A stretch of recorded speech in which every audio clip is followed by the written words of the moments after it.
Avec ce module, nous allons essayer de vous faire comprendre la composition et l'organisation du mouvement. Tout d'abord, qui sommes-nous? Il y a 60 ans, de toutes catégories sociales, de tous âges, vivant les mêmes difficultés et les mêmes joies, des retraités, cherchant à révéler la force d'amour que Dieu met au cœur de tout homme, se sont retrouvés pour fonder Vie Montante, qui donne ensuite naissance au mouvement chrétien des retraités. Tout en haut, le bureau national. On y trouve un président, un secrétaire général, un aumônier national, 4 vice-présidents et un trésorier. Le ou la président assume les qualités de président du bureau, du conseil d'administration et de l'association. Il ou elle représente l'association auprès des autres institutions. Le secrétaire général seconde le président au niveau des tâches administratives. L'aumônier national est nommé par la Conférence des évêques de France. Il est membre de droit du bureau national et animateur permanent de la commission spirituelle du mouvement. Au nombre de 4, les vice-présidents secondent le ou la présidente dans ses tâches. Ils sont élus lors de l'Assemblée générale. Quant au trésorier, il établit les comptes annuels de l'association.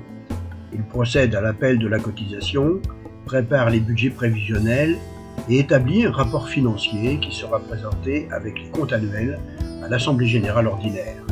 Il gère le fonds de réserve. Comme dans toute association, il faut un conseil d'administration que nous appelons comité directeur. Celui-ci est constitué de 20 à 30 membres, élus par l'Assemblée générale du MCR national, sur proposition des SIL pour une durée de 3 ans. Il désigne en son sein les membres du bureau.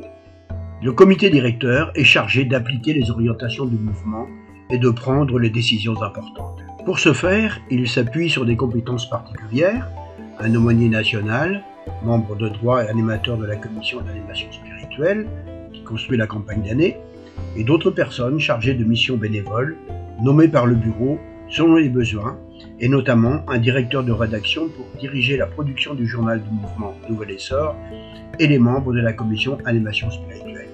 Vient ensuite la commission interdiocésaine de liaison, la CIL, qui permet une communication dans les deux sens. Les CIL sont composées des représentants de plusieurs diocèses et se réunissent en régions. Elles constituent le lien entre les niveaux local et national. La CIL est basée sur le découpage des provinces ecclésiastiques. La métropole compte 17 CIL pour une centaine de diocèses. Chaque CIL élite 1 ou 2 représentants en fonction du nombre de départements qui la composent, chargés de la représenter au comité directeur. Idéalement, les diocèses composant les CIL se rencontrent 2 fois par an. Elles permettent de redescendre les orientations fixées par le comité directeur. Quelques CIL sont sous un statut d'association loi 1901, autonome, structuré autour d'un conseil d'administration avec président, trésorier, secrétaire, et organisant une AG annuelle. D'autres ont un statut d'association diocésaine, dépendant de son propre diocèse.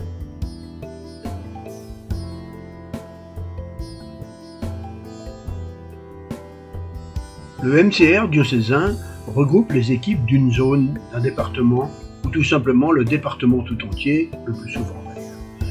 Comme pour les CIL, chaque MCR diocésain a un statut d'association loi 1901, autonome, structuré autour d'un conseil d'administration avec président, trésorier, secrétaire, et organisant une AG annuelle, ou bien un statut d'association diocésaine dépendant de son propre diocèse.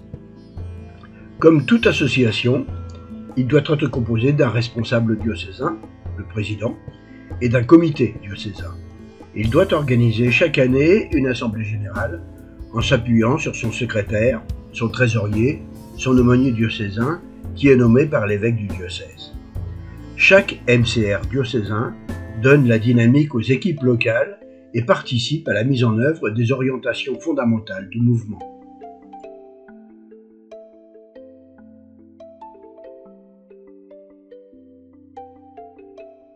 Suivant la dimension territoriale, certains diocèses répartissent leurs équipes en surface plus réduite. Suivant les diocèses et les habitudes diocésaines, leurs appellations peuvent changer, zone, pôle missionnaire, doyenné, pays. Elles favorisent ainsi une proximité plus grande avec le MCR diocésain, mais demandent également davantage de volontaires pour gérer ces sous-groupes.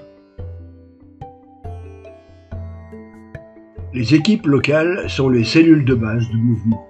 L'équipe est composée de personnes déjà à la retraite ou se préparant à la retraite. Hommes ou femmes, seuls ou en couple, en provenance de tous les milieux, voilà la richesse de notre mouvement. Dans les équipes locales, l'accueil, la confiance, l'amitié, l'écoute sont des valeurs essentielles. Le partage de la parole qui éclaire nos échanges et la prière restent les éléments essentiels de notre démarche.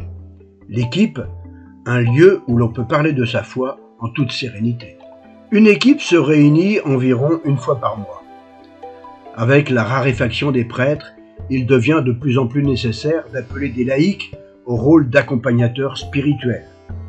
Le mouvement se préoccupe grandement de l'absence, dans certaines équipes, d'accompagnateurs spirituels et a mis en place une commission pour y travailler. En fonction des besoins du mouvement et des possibilités locales, des commissions sont constituées pour mener à bien une tâche concrète ou une étude. Elles ont un rôle de proposition, la décision revenant au comité directeur. Quelques personnes sont chargées de mission. Bénévoles, elles sont nommées par le bureau selon les besoins. On y trouve notamment les responsables des différentes commissions, un directeur de rédaction pour la production du journal du mouvement Nouvel Essor, les membres de la commission d'animation spirituelle qui réalise le livret du thème d'année sous la direction de l'aumônier, un responsable de la réalisation des lettres d'actualité, à la lettre info, un délégué du MCR auprès du CCFD. Des permanents. Au siège du 15 rue Sarrette, une équipe de 4 personnes assure les différentes liaisons. Services administratifs et financiers, la mise à jour permanente du site internet, le suivi des adhésions, production et graphisme des différents documents, des pages spéciales, l'organisation des rassemblements, etc. Vous l'avez compris, toute cette structure permet d'être un mouvement actif pour bâtir des liens dans la société et dans l'Église.